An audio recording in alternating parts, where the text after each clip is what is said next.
Hello दोस्तों, मैं RP Singh.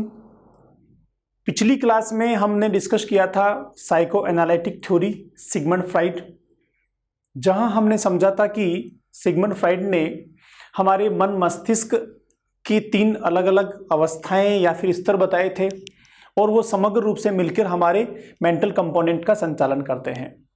उसी क्रम में हम आज एक और अगले सिगमंड फ्राइड के सिद्धांत की बात करेंगे दोस्तों, जिसको सिगमंड फ्राइड का व्यक्तित्व का सिद्धांत भी कहा जाता है। ये हमारा एक टॉपिक है आगे, पर्सनालिटी, वहां से भी लिंक है ये कंटेंट, लेकिन क्योंकि हम फ्राइड पढ़ रहे हैं, बाल विकास की बात चल रही है, तो यहीं पर हम इसको ले लेते हैं।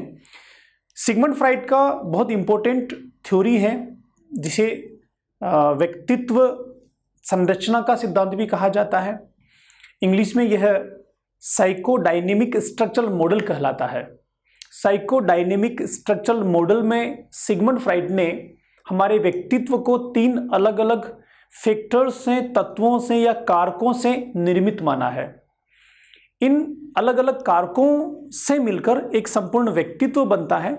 ये तीनों अलग अलग जो कारक हैं, अवस्थाएं हैं या दशाएं हैं, ये कैसे हमारे व्यक्तित्व का निर्माण करती हैं और कैसे इनके द्वारा हमारा व्यवहार प्रभावित होते हैं, तो इस बारे में आज हम समझते हैं। तो आइए चलते हैं व्यक्तित्व निर्माण का सिगमंड फ्राइड के दिया हुआ सिद्धांत की ओर।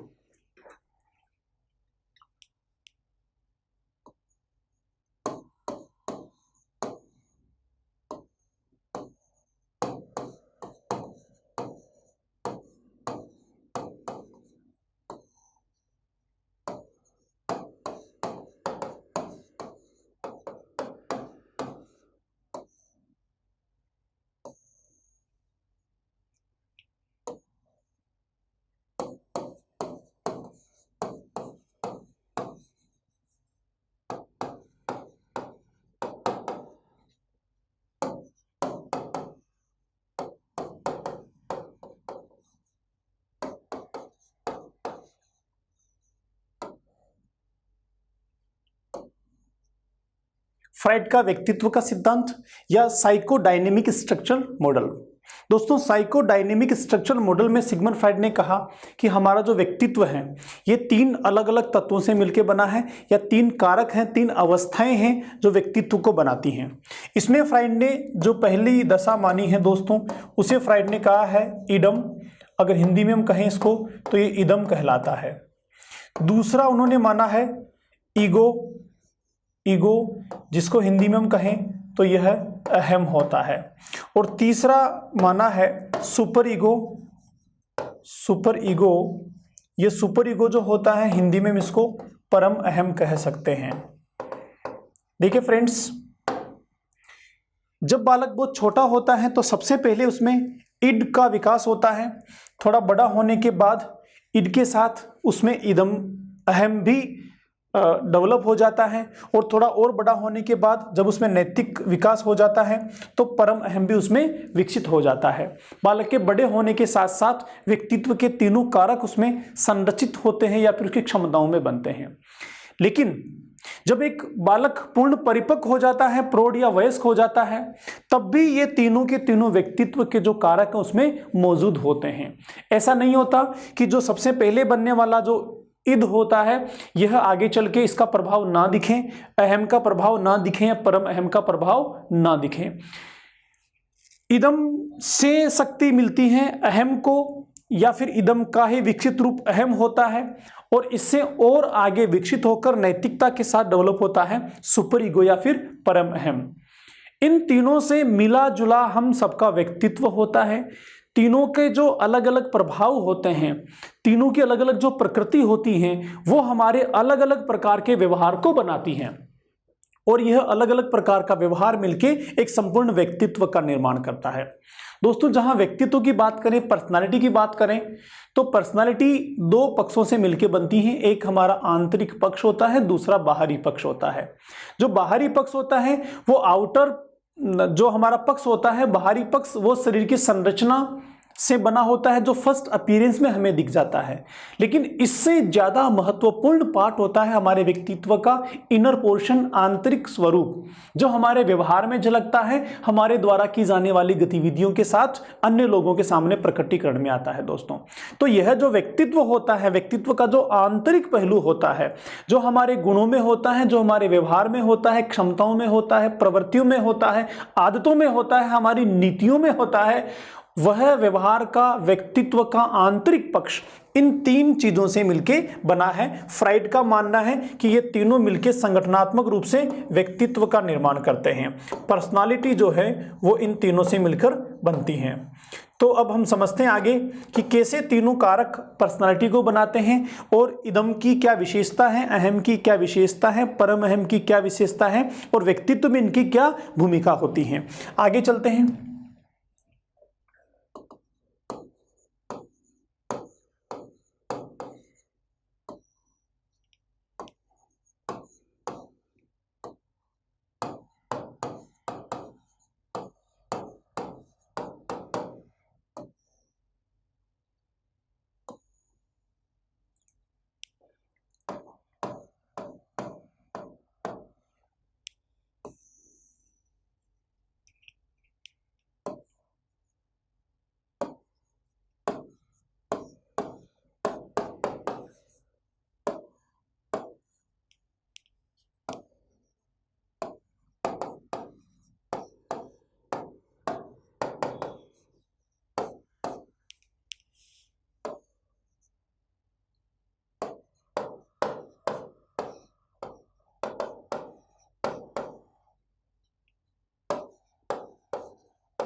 तो ये व्यक्तित्व की तीन स्थितियां हैं दोस्तों। पहली स्थिति है इदम, दूसरी अहम और तीसरी है परम अहम।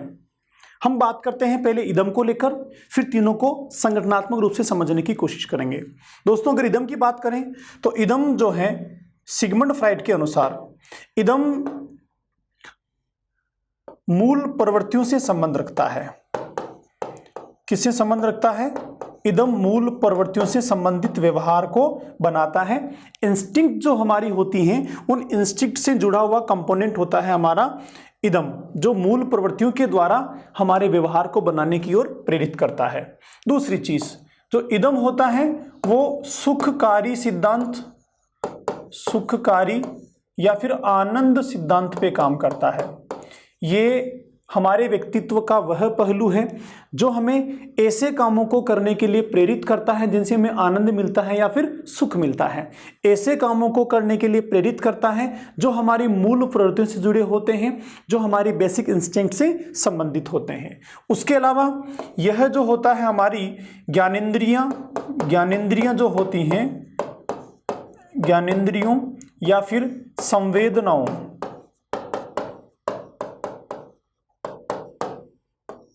ज्ञानेंद्रियों या फिर संवेदनाओं की संतुष्टि वाले कार्यों के लिए प्रेरित करता है। इदम जो होता है हमारा, इस इदम का संबंध अचेतन से होता है। किससे होता है? यह अचेतन का प्रतिनिधित्व करता है। हमने पीछे अचेतन को पढ़ा था, तब हमने वहां समझा था कि जो भी हमारी इच्छाएं पूरी नहीं हो पाती हैं वह दमित इच्छाएं होती हैं, और दमित इच्छाएं जाकर हमारे अचेतन में इकट्ठी हो जाती हैं। तो हमारा अचेतन किसका भंडार होता है? दमित इच्छाओं का भंडार होता है। तो दमित इच्छाओं का संबंध किससे होता है? इदम से होता है दोस्तों। और अगर आगे बात करें हम इदम की, तो जो हमारा इदम होता है, हमारा जो इड होता है, यह इड, यह दानवीय प्रवृत्तियां व्यक्ति में बनाता है। कौन सी प्रवृत्तियां? दानवीय प्रवृत्तियां। दानवीय प्रवृत्तियों का मतलब हो गया नकारात्मक कार्य करने के लिए, ऐसे कार्य जो समाज में स्वीकृत नहीं है लेकिन उनसे व्यक्ति को आनंद मिलता है, इस तरह के कार्य करने के लिए व्यक्ति को यह स्थिति या व्यक्तित्व का यह वाला हिस्सा जिसको फ्राइड ने इदम कहा है, ऐसा करने के लिए प्रेरित करता है। इसलिए व्यक्ति में जो दानवीय व्यवहार होता है उसके लिए भी व्यक्तित्व का इदम वाला पहलू जिम्मेदार होता है। दोस्तों और आगे की बात करें तो अगला जो हमारा पार्ट होता है व्यक्तित्व का वो है अहम। अहम वास्तविकता के सिद्धांत पे काम करता है। किस पे काम करता है? अहम वास्तविकता के सिद्धांत पर काम करता है। यह रियलिटी पर काम करता है। यह रियलिटी से जुड़ा हुआ सिद्धांत होता है। यह सुखकारी के अलावा जो सही होते हैं उसका पक्ष लेता है, अर्थात सही और गलत के बीच निर्णय करता है। तो सही और गलत के बीच निर्णय करके जो काम किया जाएगा वो कैसा हो जाएगा? वो व्यवहारिक काम हो जाएगा। तो यह व्यवहारिक सिद्धांत पर काम करता है। कौन से सिद्धांत पर? व्यवहार सिद्धांत पर काम करता है, या फिर यूं कहें वास्तविक सिद्धांत पर काम करता है।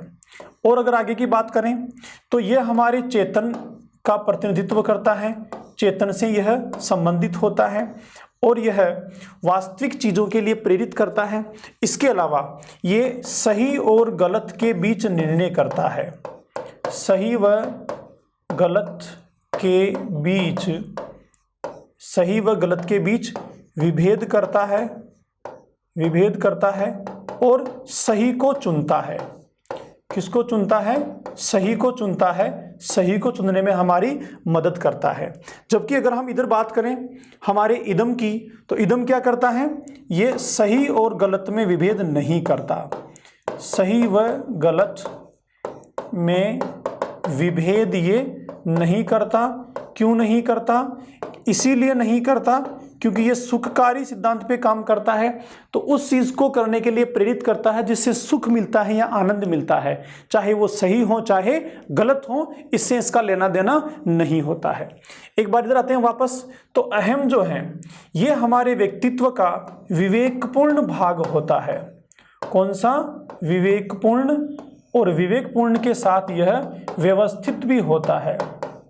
तो हम क्या कह सकते हैं कि व्यक्तित्व का विवेकपूर्ण व व्यवस्थित भाग जो होता है वो होता है हमारा ईगो होता है। एक और बात करें ईगो के बारे में तो सही और गलत के बीच विभेद करता है। इसीलिए ये क्या करता है? यह मानवीय पक्ष या फिर मानवीय प्रवृत्तियां विकसित करता है। किसमें? व्यक्ति के व्यक्तित्व में। जबकि ये जो था ये दानवीय प्रवृत्तियां विकसित कर रहा था और ये मानवीय प्रवृत्तियां विकसित कर रहा है। क्योंकि अहम जो होता है वो सही और गलत के बीच निर्णय करने में हमारी मदद करता है। इसीलिए कई बार इसको पुलिसमैन की भूमिका में भी माना जाता है। किसकी भूमिका में? पुलिसमैन की भूमिका में इसको माना जाता है। और पुलिसमैन के साथ इसको रेफरी भी कहा जाता है। रेफरी जो है वो एम्पायर की जैसे होता है खेल में। तो रेफरी निर्णय देता है कि किसने सही किया है किसने गलत किया है। तो रेफरी की भूमिका में भी यह होता है दोस्तों। अब और आगे चलें तो व्यक्तित्व का जो तीसरा और महत्वपूर्ण स्थिति होती है वो होता है परम अहम।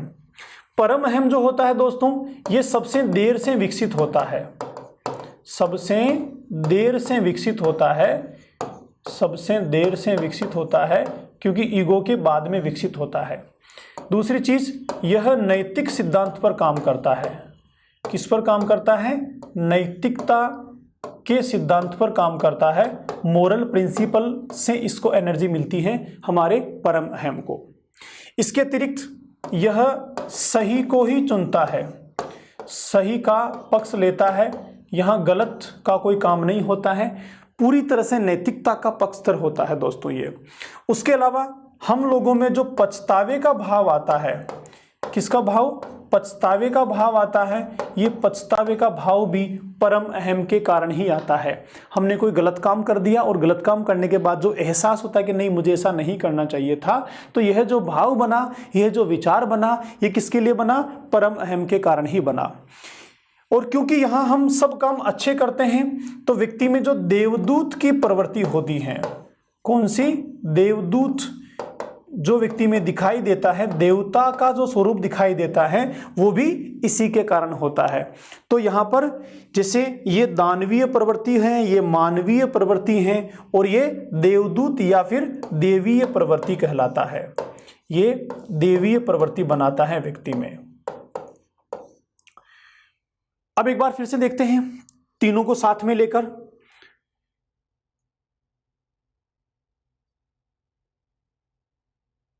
ये देखिए, हम देख रहे हैं व्यक्तित्व जो है उसकी तीन स्थितियां, कि हमारे व्यक्तित्व को तीनों स्थितियां कैसे मिलकर बनाती हैं, व्यक्तित्व में तीनों स्थितियां कैसे जिम्मेदार होती हैं। पहली स्थिति हमारी इदम, जिसको हम इंग्लिश में कहते हैं इड। दूसरी स्थिति होगी दोस्तों हमारी अहम। तीसरी होगी हमारी परम अहम। और ये तीनों मिलकर व्यक्तित्व का निर्माण करते हैं। तीनों ही स्थितियां हमारे व्यक्तित्व को संगठनात्मक रूप से बनाती हैं। मूल प्रवृत्तियों से जो चलने वाला व्यवहार होता है वह इदम कहलाता है सिगमंड फ्राइड के अनुसार, और यह हमारे सुखकारी या आनंदकारी सिद्धांत के लिए काम करता है। ज्ञानेंद्रियों की संतुष्टि के लिए यह काम करता है। अचेतन मन का प्रतिनिधित्व करता है। अचेतन में जो दमित इच्छाएं हैं, जो कामनाएं हमारी पूरी नहीं हो पाई हैं, उन्हें पूरा करने के लिए प्रेरित करता है, चाहे उनका परिणाम सही हो या गलत हो। उसके अलावा क्योंकि यह सही और गलत के बीच भेद नहीं करता, तो फिर इच्छाओं को पूरा करने के लिए, आनंद की प्राप्ति के लिए कई बार ऐसे काम भी कर देता है जिन्हें हम दानवीय कहते हैं। इसलिए दानवीय प्रवृत्तियां भी कौन बनाता है दोस्तों? दानवीय प्रवृत्तियां बनाने का काम भी होता है हमारे इदम का। सही और गलत के बीच ये भेद नहीं करता है और यह मूल प्रवृत्तियों के साथ आगे बढ़ता है दोस्तों।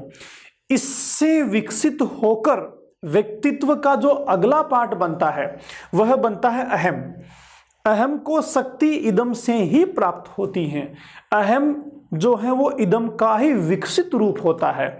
जब हम मानसिक रूप से परिपक्व हो जाते हैं, बच्चा बड़ा हो जाता है या हमारे अंदर समाज के बारे में समझ बनने लगती है, तो फिर हम सुखकारी सिद्धांत पर ही काम नहीं करते, वास्तविक सिद्धांत पर काम करते हैं। तो अहम जो है वो रियलिटी की थ्योरी पर काम करता है, जबकि इदम जो होता है वो इंस्टिंक्ट की थ्योरी पर काम करता है, मूल प्रवृत्तियों पर काम करता है। और क्योंकि यह वास्तविकता और रियलिटी पे काम करता है, इसलिए व्यवहारिक पक्ष होता है, चेतन के साथ इसका संबंध ज्यादा होता है। सही और गलत के बीच विभेद करने का काम हमारा अहम करता है। उसके अलावा क्योंकि यह सही और गलत के बीच विभेद कर रहा है, इसलिए इसको विवेकपूर्ण और व्यवस्थित और तर्क संगत पक्ष भी कहा जाता है व्यक्तित्व का। यह मानवीय प्रवृत्तियां बनाता है और क्योंकि सही और गलत के बीच विभेद करता है, इसलिए पुलिसमैन और रेफरी की भी संज्ञा हम अहम को देते हैं। अब इससे थोड़ा और व्यापक रूप से जब व्यक्तित्व बन जाता है तो बनता है परम अहम, जो सबसे देर से विकसित होता है, नैतिकता सिद्धांत पर आधारित होता है, मोरालिटी प्रिंसिपल्स के द्वारा यह ऑपरेट होता है, सही का पक्ष लेता है, पछतावे का भाव हम लोगों में इसी पक्ष के कारण बनता है, और देवदूत या देवीय प्रवृत्तियां हमारा ये वाला पक्ष बनाता है दोस्तों। अब देखिए, तीनों पक्ष हम लोगों ने अलग अलग ठीक ढंग से समझने की कोशिश की। छोटे बच्चों की बात करें तो उसमें इदम की मात्रा ज्यादा होती है।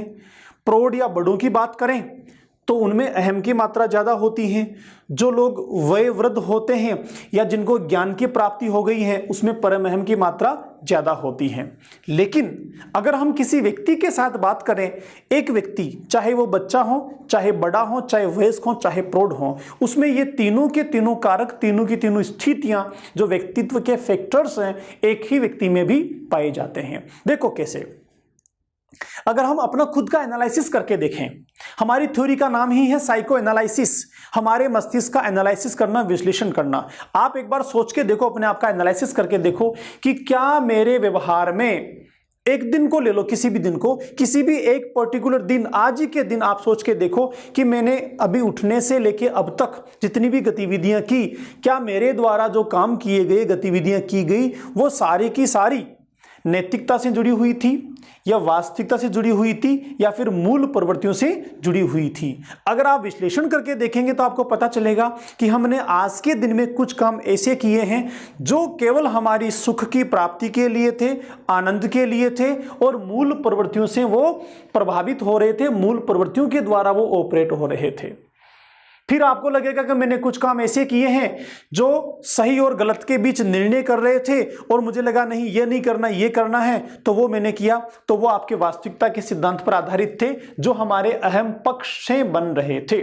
फिर आपको लगेगा कुछ काम मैंने ऐसे किए हैं जो मोरालिटी पे डिपेंड थे, जो आदर्श और नैतिकता की बात करते हैं, तो आप कहेंगे हाँ ये मेरे परम अहम वाले पक्ष से बन रहे थे, उससे प्रभावित हो रहे थे। तो दोस्तों हम सब में, मुझ में और आप में, हम सब में व्यक्तित्व के तीनों स्थितियां, तीनों फैक्टर्स मौजूद होती हैं पर्सनालिटी की। अब यहां समझिए, हम सामान्य बात करते हैं, अगर इस व्यवहारिक जीवन में सफलतापूर्वक जीवन जीना है तो कौन सा पक्ष हमारे ऊपर ज्यादा प्रभावकारी रहे तो हमारा व्यवहारिक जीवन सफलतापूर्वक बन सकता है। एक बार सोच के देखते हैं, अगर इदम हमारे व्यवहार के साथ ज्यादा रोल प्ले करता है तो हम वही काम करेंगे जो आनंद प्राप्त करते हैं, चाहे समाज स्वीकार करें या नहीं करें। तो मुझे नहीं लगता कि हम समाज में अपना स्थान बना पाएंगे, सफलतापूर्वक जीवन जी पाएंगे। हम बात करते हैं परम अहम की। परम अहम पूरी तरह से नैतिकता पर टिका हुआ है। क्या हम उठने से लेकर सोने तक सारे के सारे काम नैतिकता के आधार पर कर सकते हैं? शायद वह भी व्यवहार में पूरी तरह से संभव नहीं हो।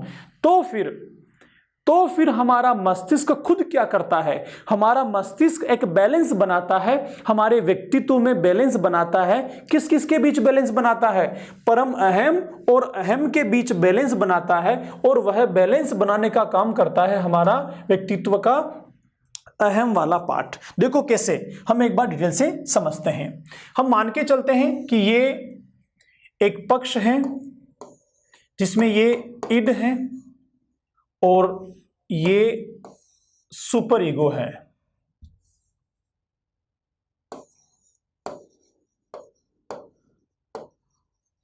ये सुपर ईगो है और ये इड है।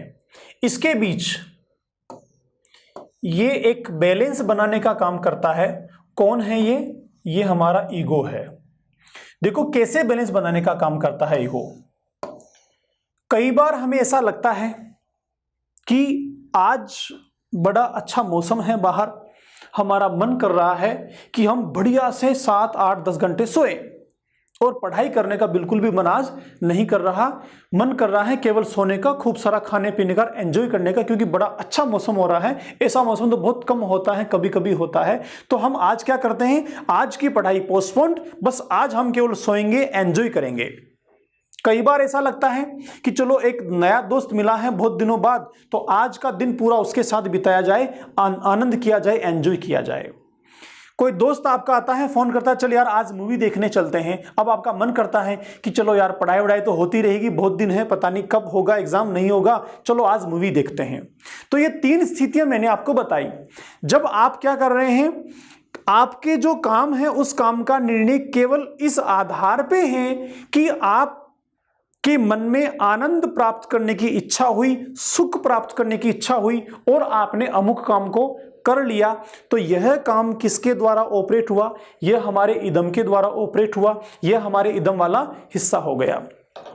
लेकिन जो ही आपका मन करता है कि आज दिन भर सोना है, बहुत अच्छा मौसम हो रहा है, आज तो पूरी नींद निकाल लेता हूं, उसी समय आपके व्यक्तित्व में एक और स्थिति है जो बोलती है आपको आकर कि नहीं यार ये गलत है। अगर तुम आज 8 घंटे सोए तो आज जो तुम्हें पढ़ना था, आज के जो तुम्हारे पढ़ने का पार्ट था वो तो रह जाएगा, तुम्हारा रिवीजन नहीं हो पाएगा, और रिवीजन नहीं हो पाएगा तो तुम्हारा सिलेक्शन नहीं हो पाएगा, सिलेक्शन नहीं हो पाएगा तो जो तुम्हारे गोल्स हैं, लक्ष्य हैं, वो पूरे नहीं हो पाएंगे।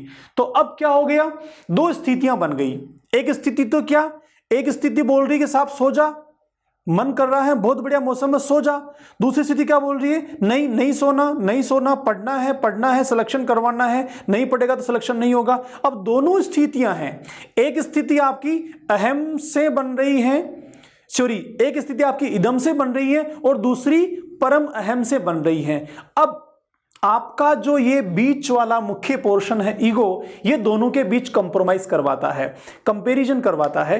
क्या क्या कंप्रोमाइज करवाता है कि चल ऐसा करते हैं, बीच में रख लेते हैं, तेरी इच्छा सोने की हो रही है ना तो सो जा, लेकिन इतना मत सो जितना तेरा मन कर रहा है। तेरा मन कर रहा है 10 घंटे सोने का, 10 घंटे के बजाय तू ऐसा कर 8 घंटे सो ले और बाकी समय पढ़ने में निकाल लेते हैं। इस तरह से ये जो ईगो होता है हमारे व्यक्तित्व में, ये ईगो सुपर ईगो और इड दोनों के बीच बैलेंस बनाने का काम करता है भाई। आपके दोस्त ने आपको फोन किया, चल मूवी देखने चलते हैं, अब आपने तुरंत हाँ बोल दिया कि हाँ नहीं मूवी देखने चलो, आ रहा हूं मैं, तैयार हो जा। तभी आपका सुपर ईगो आ जाता है और बोलता है कि क्या कर रहा है, अभी मूवी देखने जाएगा, 3 घंटे खराब होंगे और आने के बाद तेरी पढ़ाई वैसे भी नहीं होनी, कितना नुकसान हो जाएगा, और ऐसा किया तो तेरा सिलेक्शन नहीं हो पाएगा, तुझे नहीं जाना चाहिए। अब वापस से शुरू हो गया स्ट्रगल, किस किस के बीच, ये बोल रहा है मूवी देख, ये बोल रहा है मूवी मत देख, ये बोल रहा है दोस्त ने बोला है, ये बोल रहा है तेरे कैरियर का मामला है। दोनों के बीच फिर आ जाता है वापस ईगो और दोनों में समझौता करवाता है कि ऐसा कर, दोस्त को फोन कर, मूवी देखेंगे लेकिन रीड के बाद देखेंगे भाई, रीड से पहले मूवी नहीं देखनी। तो ये ईगो वापस दोनों के बीच बैलेंस बना रहा है। तो रोजाना उठने से लेके सोने तक हमारे सामने कई सारी स्थितियां होती हैं। एक ही स्थिति को देखकर, एक ही व्यक्ति को देखकर हमारा जो व्यवहार होता है वो कई प्रकार का होता है, और वो जो हमारा व्यवहार होता है दोस्तों, वो इसी तरह से लगातार बैलेंस के साथ चलता रहता है। जिस व्यक्ति ने इस कंसेप्ट को समझ लिया और हमारे पर्सनालिटी में जो मेंटल स्ट्रक्चर है, इस मॉडल को समझ लिया, मुझे लगता है वह बहुत ठीक तरीके से अपने व्यवहार को बना सकता है। एक सिंपल सी बात मैं और समझाता हूं, एग्जांपल देखिए आपको। आप बाहर कहीं जा रहे हैं बाजार में, आपने देखा एक 500 का नोट नीचे रखा हुआ है। जो ही 500 का नोट देखा और देखते ही तुरंत आपके मन में एक इच्छा बनी कि वाह 500 का नोट पड़ा हुआ है, मजा आ गया, और ये उम्र तो वैसे ही कड़की की है, अभी तो पैसा वैसे ही पापा से आता है, तो 500 तो बहुत बड़ी प्रॉपर्टी है, अगर बिना किसी मेहनत के मिल जाए, तुरंत आपका मन करता है कि इसको उठा लेता हूं।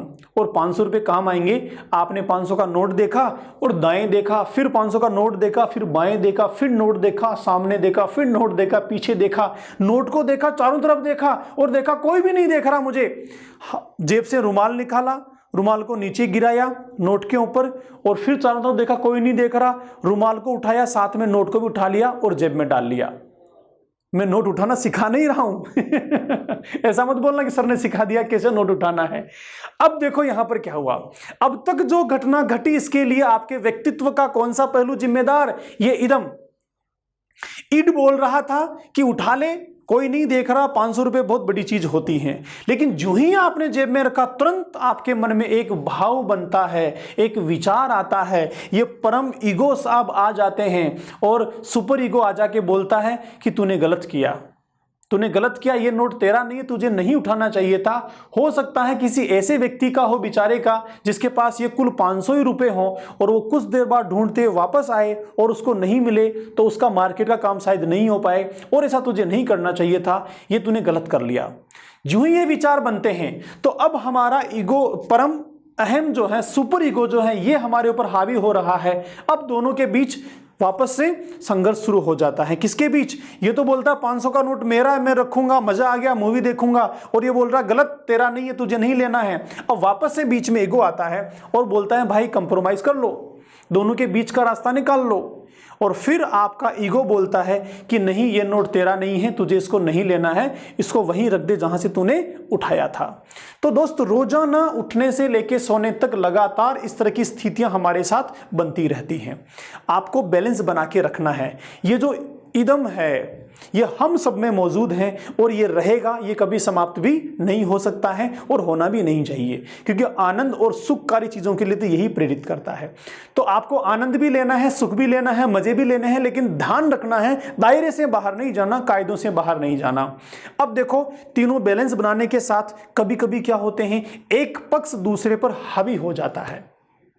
एग्जाम्पल लेके समझते हैं। अगर मान लीजिए आपका जो ईगो है, ये जो आपका व्यवहारिक पक्ष है, इस व्यवहारिक पक्ष के ऊपर एक व्यवहारिक पक्ष है आपका, या फिर वास्तविक पक्ष है, इसके ऊपर ये इदम जो है ये हावी हो जाता है। अगर इदम इस पे हावी हुआ तो क्या नुकसान होगा, हमारे द्वारा जो भी काम हो रहे हैं वो सही और गलत निर्णय करने वाला जो ये एक कंपोनेंट है, इस पर यह हावी हो गया तो कौन से काम होंगे, गलत ही गलत काम होंगे, विध्वंसात्मक काम होंगे, नेगेटिव काम होंगे, सारे काम ऐसे होंगे जो केवल आनंद या सुख के साथ संबंध रखते हैं, दमित इच्छाओं को पूरा करने के लिए होते हैं, मूल प्रवृत्तियों के साथ जुड़े होते हैं, नकारात्मक भी होते हैं, सही और गलत का निर्णय नहीं कर पाते हैं। ऐसा कब होगा, जब हमारे ईगो पर इदम हावी हो जाएगा। पहली स्थिति। क्या यह स्थिति सकारात्मक है? तो आपका आंसर होगा यह नेगेटिव है, ऐसा नहीं होना चाहिए। चलिए चलते हैं इधर।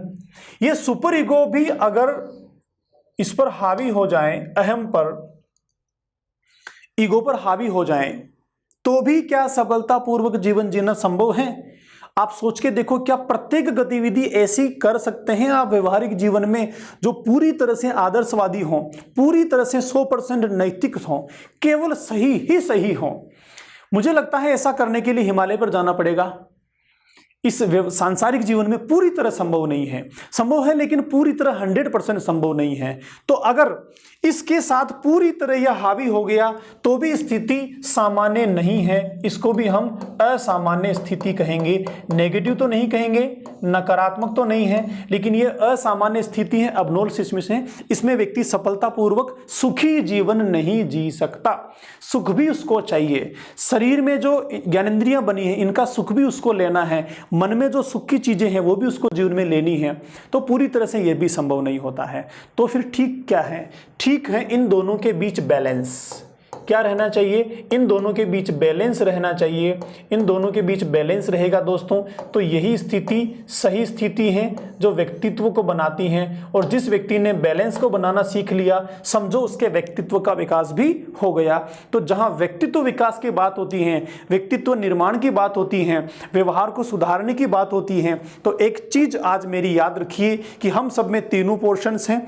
जब भी आपको लगे कुछ गलत करते हैं, कोई नहीं देख रहा, ले लो मजे, तो समझो भाई इदम है। इसको बोलो कि भाई थोड़ा कंट्रोल कर, रुक, तो इदम है, मुझ पे हावी हो रहा है, गलत है, ठीक है तेरी बात मानूंगा लेकिन मौका आने दे, अभी स्थितियां ठीक नहीं है। इतना सा अगर आप में भाव आ गया तो ये इदम आपसे कोई नेगेटिव काम नहीं करवा पाएगा। जब भी हम क्रोध में होते हैं, कोई गलत काम करते हैं, उत्तेजना में होते हैं, सेक्सुअल एक्साइटमेंट होता है, हरेसमेंट की तरफ जाने की कोशिश करते हैं, तब हमारा इदम हम पे हावी होता है। तुरंत समझो, आइडेंटिफाई करो कि मेरा इड मुझ पे हावी हो रहा है। अगर ये आपको पता चल गया कि मेरा इड हावी हो रहा है, बस हो गया काम।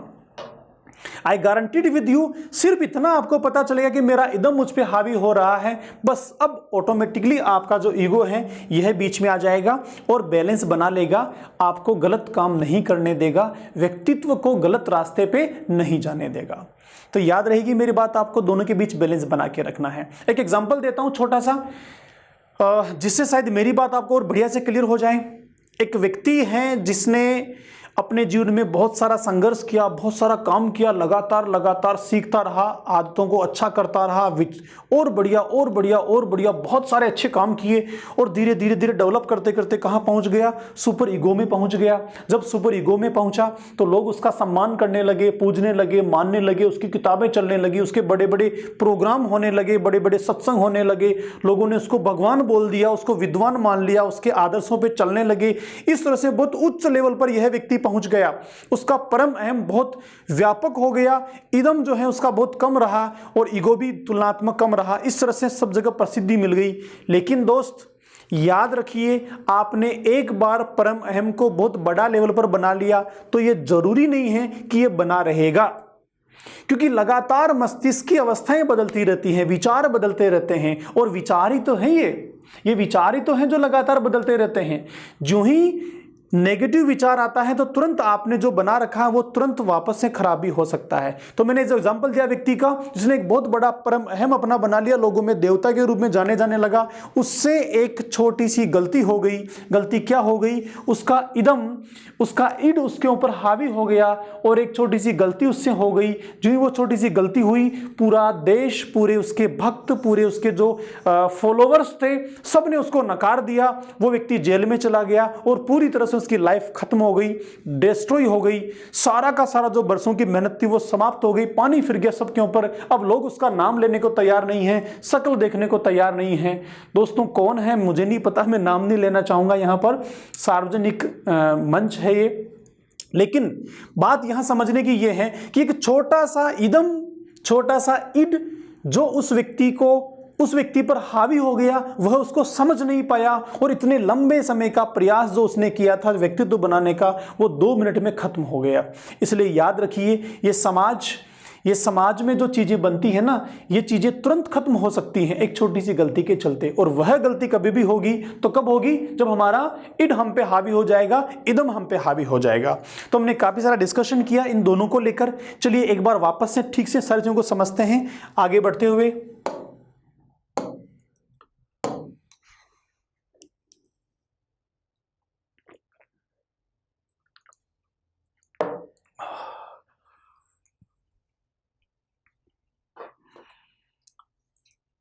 मनोविश्लेषणात्मक सिद्धांत किसका, फ्राइड ने दिया है। फ्राइडियन साइकोडायनेमिक स्ट्रक्चरल मॉडल इसको कहा जाता है दोस्तों। फ्राइड के अनुसार व्यक्तित्व के 3 भाग या स्थितियां होती हैं, ये तीनों ही मिलकर समग्र रूप से व्यक्तित्व का निर्माण करती हैं। पहली मैंने आपको बताया इदम है, फिर अहम है, और तीसरी परम अहम है। आप एक डायग्राम देख पा रहे हैं, एक ही डायग्राम मैंने यहां बताया है। इस एक ही चित्र में 3 फेसेस आपको नजर आ रहे हैं। एक फेस जो आपका इदम है, दूसरा आपका अहम है, और तीसरा परम अहम है। तीनों एक ही व्यक्ति के साथ, एक ही व्यक्तित्व में, एक ही मस्तिष्क में चलने वाली स्थितियां हैं जो लगातार बदलती रहती है। पहली स्थिति है हमारे व्यक्तित्व की इदम।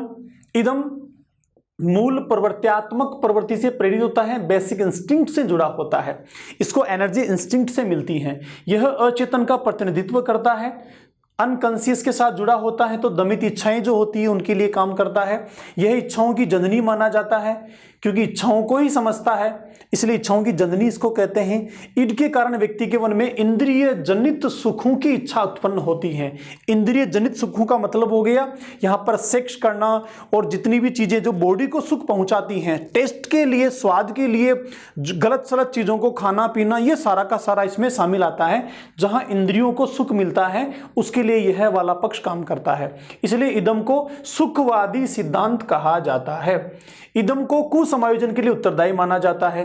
देखो कुसमायोजन कब होता है, माल एडजस्टमेंट तब होता है जब हमारी इच्छा या आवश्यकता अनुचित होती है और प्रकृति के द्वारा उसे पूरे करने की अनुमति नहीं मिलती है। तो परिणाम स्वरूप हमारा जो मेंटल कंपोनेंट होता है वो माल एडजस्टेड होता है, व्यक्ति कुसमायोजन की ओर चला जाता है। तो कुसमायोजित कब होगा, जब उसका मन कर रहा है इंद्रिय जनित सुखों को प्राप्त करने के लिए, इसके लिए उसको मौके नहीं मिल पा रहे हैं, तो मानसिक रूप से परेशान होगा, और मानसिक रूप से परेशान होगा तो किसका शिकार होगा, कुसमायोजन का शिकार हो जाएगा। इदम व्यक्ति का वह पहलू है जो आंतरिक बुनियादी ड्राइव, देखो आंतरिक बुनियादी ड्राइव का मतलब होता है चालक जो मूल प्रवृत्तियों के साथ जुड़े, जैसे भूख हमारा चालक है, काम सेक्स हमारा चालक है, प्यास हमारा ड्राइव है। ये ड्राइव जो होते हैं ना, ये जन्मजात होते हैं, मूल प्रवृत्तियों के साथ जुड़े होते, इसलिए बोल रहे हैं यहाँ पर बुनियादी, बेसिकली जन्मजाती हैं ये जो ड्राइव होते हैं। और जरूरतें जो होती हैं, शारीरिक जरूरतें होती हैं, इनसे संचालित होता है कौन, इदम।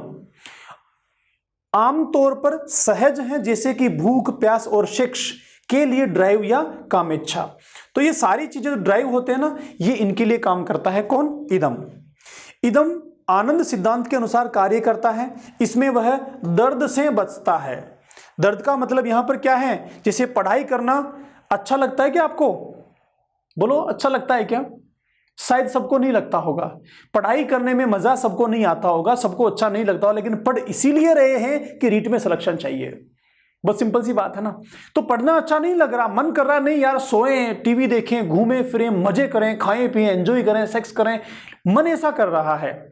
लेकिन क्योंकि ऐसा करने से रिजल्ट नहीं मिलने वाला है, रिजल्ट तो पढ़ाई करने से मिलने वाला है, इसीलिए पढ़ाई करने के लिए हम जो काम करते हैं उसमें दर्द होता है, पेन होता है, थोड़ा एक्स्ट्रा करना पड़ता है, नहीं चाहते हुए भी करना पड़ता है। लेकिन ये जो इदम है ये ऐसा नहीं करता, ये पेन नहीं लेता, ये दर्द नहीं लेता, ये चाहता है आनंद मिले, कोई दर्द मुझे नहीं लेना, पढ़ाई करने में जो परेशानी आती है वो मुझे नहीं झेलनी। व्यक्ति में दानवीय प्रवृत्ति इदम से ही आती है। दानवीय का मतलब ऐसे काम जो मानव जाति के लिए नेगेटिव होते हैं, जिनको करना उचित नहीं माना जाता है, वो दानवीय कार्य कहलाते हैं। तो ये सब किसके थ्रू बनते हैं दोस्तों, ये इदम से ही बनते हैं। चलते हैं आगे व्यक्तित्व की दूसरी स्थिति की ओर, जिसको सिगमंड फ्राइड ने कहा है अहम, ईगो, जो दोनों के बीच की स्थिति होती है, जो वास्तविकता के सिद्धांत से जुड़ी होती है। अहम इदम का विकसित रूप है। इदम छोटे बच्चे में होता है, धीरे धीरे बड़ा होने के बाद अहम बन जाता है, तो उससे ही विकसित होता है। और इसे शक्ति भी कहां से मिलती है? इदम से ही शक्ति मिलती है। मैंने कहा ना, इदम जो है इच्छा करती है, मुझे ये करना है, ये करना है, ये करना है। फिर अहम उसका निर्णय करता है कि उचित है या नहीं है, करना है या नहीं करना है, करना है तो कब करना है। तो शक्ति कहां से मिल रही है? इदम से ही मिल रही है।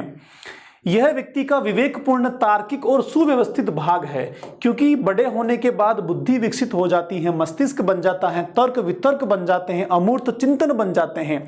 तो ये सब मिलकर संगठनात्मक रूप से ईगो का निर्माण करते हैं। यह इच्छाओं अहम वास्तविकता के सिद्धांत पर काम करता है, रियलिटी थ्योरी पे काम करता है, और यह व्यवहार को नियंत्रित करता है। नियंत्रित का मतलब गलत चीज को नहीं करना और सही को करना। ये कंट्रोल कौन करता है? ईगो करता है। यह इच्छाओं और वास्तविकताओं के बीच संतुलन बनाता है। इच्छाएं तो बहुत हैं, लेकिन इच्छाएं और वास्तविकता, उन दोनों के बीच बैलेंस बनाता है। क्या करना है, क्या नहीं करना है, उसके लिए यह निर्णय करता है। अहम सबसे यथार्थवादी तरीकों से इदम की ड्राइव को प्राप्त करने की कोशिशें करके, देखो इदम क्या चाह रहा है? जो इसमें ड्राइव है, जो इसमें चालक हैं, उनको, उन चालकों की संतुष्टि चाह रहा है। कौन? इदम। लेकिन अहम क्या करता है? उन चालकों की संतुष्टि के लिए यथार्थवादी तरीके ढूंढता है, वास्तविक रियलिस्टिक तरीके ढूंढता है। इदम और परम अहम को संतुलित करने का काम करता है। कौन? अहम। किस किस को? इदम और परम अहम को। मैंने पीछे डायग्राम बताया था ना, उन दोनों को संतुलित करने का काम करता है। और जो व्यक्ति में ड्राइव बन रहे हैं, जो चालक बन रहे हैं, भूख है, प्यास है, सेक्स है, काम है, नींद है, आराम है, जो मूल प्रवृत्तियां हैं, उनकी यथार्थता के साथ कैसे पूर्ति करनी है, इसके लिए बीच में बैलेंस बनता है। कौन? अहम। किस किस के बीच? परम अहम और इदम के बीच। यह इदम की वृत्ति को युक्ति संगत बनाने के लिए लंबी अवधि में व्यक्ति को लाभ पहुंचाने वाली ड्राइव को खुश करने का प्रयास करता है। देखो कैसे? जैसे आपको रीट में सिलेक्शन चाहिए, रीट में सिलेक्शन चाहिए, रीट में सिलेक्शन के लिए आपको एक्स्ट्रा मेहनत करनी पड़ रही है, लगातार आपको पढ़ाई करनी पड़ रही है, लेकिन आपका मन तो नहीं चाहता कि इतनी मेहनत करें। मन चाहता है, इदम चाहता है कि हम सोएं। तो अहम क्या करता है? लगातार इदम को थोड़ा थोड़ा कंट्रोल करता है और थोड़ी थोड़ी उसकी इच्छाओं की पूर्ति भी होने देता है, ताकि आगे चल के लक्ष्य प्राप्ति में आसानी हो जाए। थोड़ा और देखते हैं, कुछ बिंदु और हैं अहम के। यह हमारी अलग अलग वास्तविक मदद करता है और हमारी ड्राइव के यथार्थवादी होने के साथ साथ उन मानकों के बारे में यथार्थवादी हैं जो परम अहम के द्वारा व्यक्ति के लिए सेट किए जाते हैं। यहां वही बात है सेंटेंस में कि ये इदम के द्वारा जो चीजें करनी हैं उनको परम अहम के द्वारा बैलेंस बनाता है और उन यथार्थवादी तरीकों को चुनने का काम करता है जिसको परम अहम ने बनाए हैं, सेट किए हैं। अर्थात इदम के द्वारा जो काम करने की इच्छाएं हो रही हैं उनको नैतिक तरीकों से पूरे करने के युक्ति निकालता है। कौन? अहम ऐसा करता है। मानवतावादी आग्रह होने पर इदम कभी कभी अत्यधिक हावी हो जाता है। ये बहुत इंपॉर्टेंट चीज है। जब भी कभी में बहुत गुस्सा आ जाता है और हम किसी की पिटाई कर देते हैं, लड़ लेते हैं, बहुत गुस्से में किसी को बुरा बोल देते हैं या कोई आपराधिक गतिविधियां कर देते हैं, तो उसका मतलब क्या हो रहा है? ये जो मानवतावादी आग्रह होने पर इदम कभी कभी बहुत ज्यादा हावी हो जाता है। हम सुख को कैसे देखते हैं, इस संदर्भ में अहम बहुत अवास्तविक होता है। अवास्तविक क्यों होता है? खुद को कैसे देखते हैं, हम स्वयं को देखते हैं, इसके लिए अवास्तविक होता है। क्यों होता है अवास्तविक? क्योंकि यह इदम से प्रभावित हो रहा है और परम अहम से प्रभावित हो रहा है, दोनों के बीच बैलेंस बनाता है। इसीलिए यह सचेत है लेकिन हमेशा सच नहीं होता है। देखो, सचेत का मतलब इसको पता है कि क्या करना है और क्या नहीं करना है, क्या सही और गलत है, लेकिन हमेशा सच नहीं होता। इसका मतलब क्या है? देखो, जैसे मान लो एक चोर है, चोर ने चोरी की। अब जो चोर चोरी करता है वो भी अपने मन में एक निर्णय लेता है, एक डिसीजन मेक करता है। क्या डिसीजन मेक करता है? कि मैं जो चोरी कर रहा हूं ये मुझे मेरे परिवार को पालने के लिए है और मैं उन लोगों के यहाँ चोरी कर रहा हूं जिनको बहुत सारा पैसा है। बहुत सारे पैसे में से, बहुत सारे धन में से कुछ पैसा एक गरीब के पास आ जाएगा तो ये गलत नहीं है, इससे कोई फर्क नहीं पड़ता। तो ये जो उसके अहम ने डिसीजन किया परम अहम और इदम के बीच, ये उसके चेतन में है, लेकिन ये सच है, ऐसा सही है, ये जरूरी नहीं है। उस चोर के हिसाब से जरूरी है लेकिन समाज के बाकी व्यक्तियों के हिसाब से वो सच नहीं है।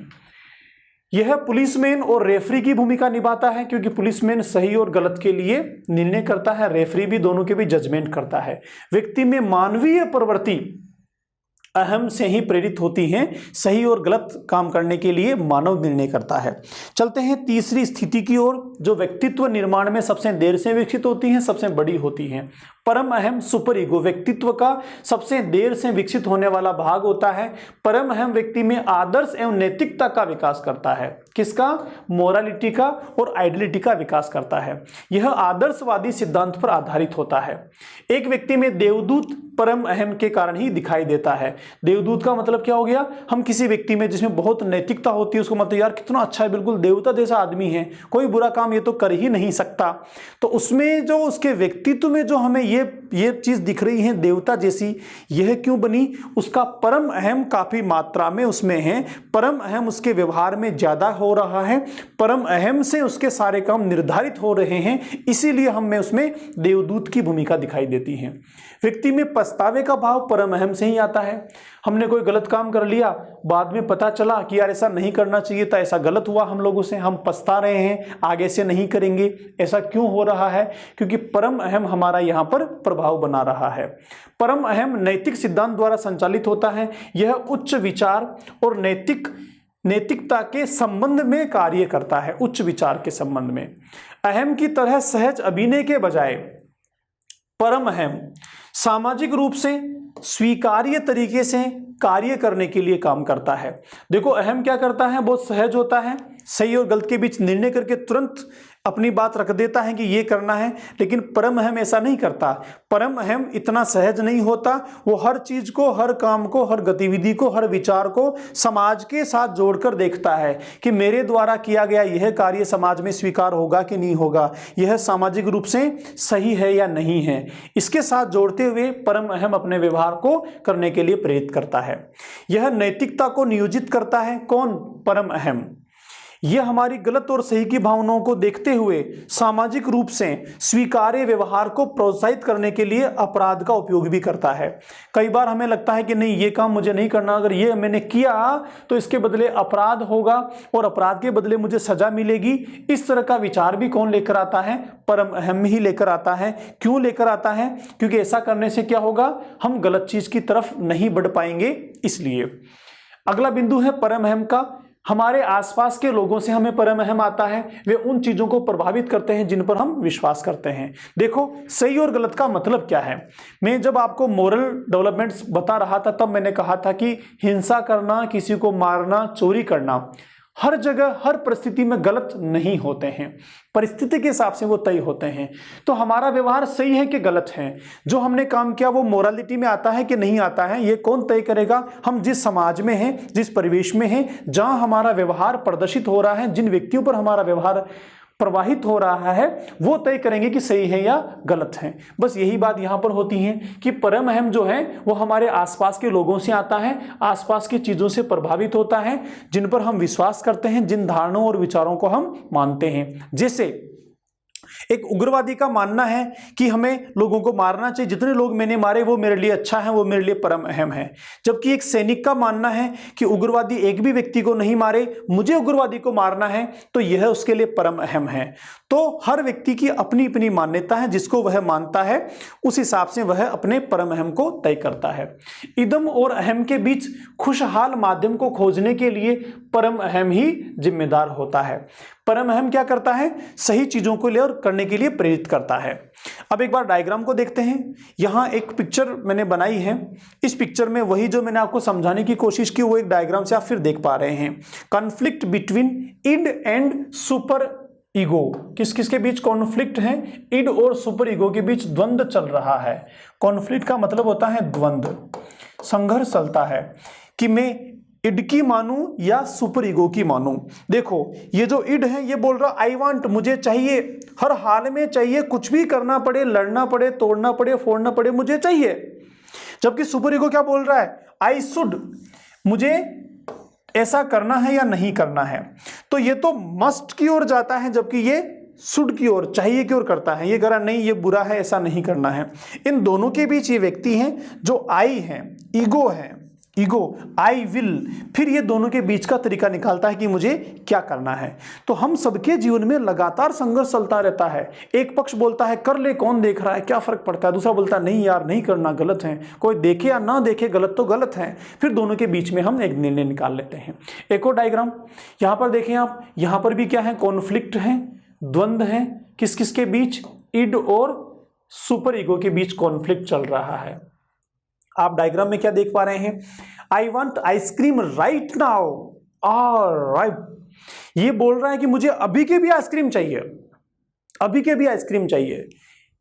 ये क्या बोल रहा है, no you are becoming abuse, ये बोल रहा है नहीं, ये आइसक्रीम नहीं मिलना चाहिए, गलत है, आइसक्रीम खाना बुरी बात है, आइसक्रीम नहीं खानी चाहिए। अब ये दोनों के बीच में निर्णय कर रहा है, कौन है ये ईगो है भाई। Stop Yeats a small bar of chocolate, ये बोल रहा है कि तुम्हें आइसक्रीम खानी है, ये बोल रहा है मुझे बिल्कुल भी नहीं खानी। तो ये बीच का रास्ता निकाल रहा है कि चलो चॉकलेट खा लो, ताकि नहीं खाने वाली बात भी थोड़ी रह जाएगी और तुम्हें आइसक्रीम खानी है वो बात भी तुम्हारी पूरी हो जाएगी। तो बीच में ये बैलेंस बनाता है कौन, ईगो बनाता है। तो इस प्रकार दोस्तों इदम, अहम और परम अहम जो हमारे व्यक्तित्व के पार्ट होते हैं, तीनों मिलकर हमारे व्यक्तित्व का निर्माण करते हैं। फ्राइड ने व्यक्तित्व के डायनेमिक स्ट्रक्चरल मॉडल के साथ कुछ चीजें और हमारे व्यक्तित्व से जुड़ी हुई हैं जिनकी व्याख्या की है और जिनको महत्व प्रदान किया है हमारे दैनिक जीवन के साथ। उनमें से एक कॉन्सेप्ट है हमारी बेसिक इंस्टिंक्ट, मूल प्रवृत्तियां। मूल प्रवृत्तियां हमने पीछे पढ़ी थी जब मैंने मैकडूगल आपको बताया था। हम सब में जन्मजात मूल प्रवृत्तियां होती हैं जो संवेगों को बनाती हैं, और मूल प्रवृत्तियां हमारे व्यवहार का आधार भी होती हैं।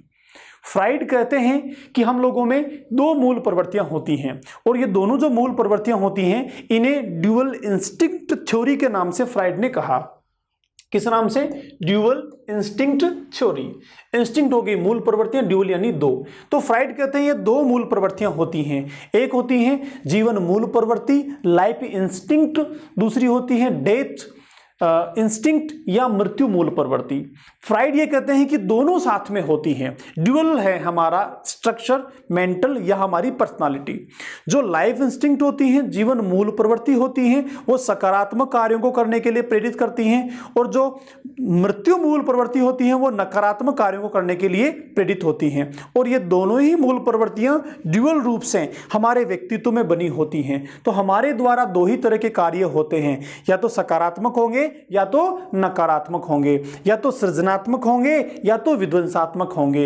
इन दोनों कार्यों के लिए पर्सनालिटी में जो ड्यूअल इंस्टिंक्ट दिया है, ये सेगमेंट के हिसाब से दो मूल प्रवृत्तियां हैं, एक मृत्यु मूल प्रवृत्ति, दूसरी जीवन मूल प्रवृत्ति। दोस्तों जीवन मूल प्रवृत्ति नैतिक कामों के लिए प्रेरित करती हैं, सृजनात्मक कामों के लिए, सकारात्मक कामों के लिए, अच्छे कामों के लिए, सहानुभूति, sympathy, charity, help, love, affection, relation, इन सब के लिए प्रेरित करती हैं।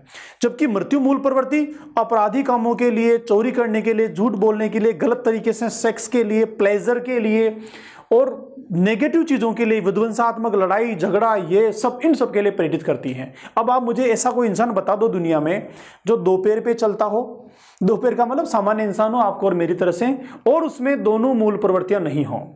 शायद ही ऐसा कोई इंसान होगा जिसमें दोनों मूल प्रवृत्तियां नहीं हो। तो हम सबका जो व्यक्तित्व है भाई, ये ड्यूअल इंस्टिंक्ट है, दोनों मूल प्रवृत्तियां हैं। फर्क इतना है कि किसी में जीवन मूल प्रवृत्ति ज्यादा है तो वह व्यक्ति सफल कहलाता है, अच्छा कहलाता है, समाज में उसको उच्च स्थान मिलता है, सम्मान मिलता है, और हम कहते हैं वाह क्या व्यक्तित्व है। और दूसरा व्यक्ति जिसमें मूल प्रवृत्ति ज्यादा है वह अपराधी होता है, नेगेटिव काम करता है, लोग बोलते हैं बहुत बुरा आदमी है, ऐसा नहीं हो तो ही बढ़िया है। तो हम सब में दोनों चीजें हैं जो ड्यूअल हैं, साथ में काम करती हैं, लेकिन किसका प्रभाव ज्यादा है ये उसके व्यक्तित्व को तय करती है। एक बार फिर से देखते हैं, जीवन मूल प्रवृत्ति, इसका संबंध ऊर्जा एवं निर्माण से है, एनर्जी और कंस्ट्रक्शन, सृजनात्मकता के साथ में है। इसके लिए फ्राइड ने इरोस शब्द का इस्तेमाल किया है। एक लैटिन वर्ड है इरोस। इरोस ग्रीक भाषा में, क्योंकि देखो साइकोलॉजी का जन्म ही यूनान से है, साइकोलॉजी में जितने भी शब्दावली हैं, most of the terminology belongs to Greek और लैटिन। तो इरोस शब्द जो है ये यूनानी भाषा का है, और यूनानी भाषा में इरोस जो है एक पौराणिक कहानियों में एक देवता को कहा गया है, या फिर ऐसे पात्र के लिए इस्तेमाल किया गया है यूनानी पौराणिक कथाओं में, जो सेक्स के लिए काम करता है, प्यार के लिए काम करता है, या फिर अच्छे सृजनात्मक कार्य करता है।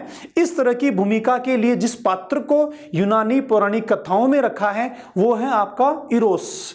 तो उन्होंने जो हमारी जीवन मूल प्रवृत्ति है उसको इरोस नाम दिया है। एग्जाम में कई बार पूछा है सिगमंड फ्राइड ने इरोस किसको कहा है।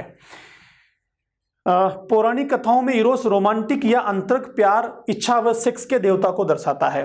तो यह कुछ डायग्राम्स आप देख ही पा रहे हैं, इसे आप समझ ही गए होंगे कि किस प्रकार इरोस जो है सिगमंड फ्राइड के अनुसार हमारे व्यक्तित्व में भूमिका निभाता है। दूसरा है मृत्यु मूल प्रवृत्ति, जिसको सिगमंड फ्राइड ने थेनोटोस कहा है। थेनोटोस ये भी पौराणिक कथाओं में एक नकारात्मक पात्र के रूप में है, जो मृत्यु के साथ संबंध रखता है या मृत्यु के देवता के रूप में जिसको माना गया है। और ये सब कौन सी गतिविधियों से रिलेटेड है? विध्वंसकारी है, विनाशकारी गतिविधियों से रिलेटेड है। अब आप कुछ पिक्चर देख के भी समझ पा रहे होंगे कि कैसे हम सबके जीवन में डेथ इंस्टिंक्ट जो है वो काम करती है।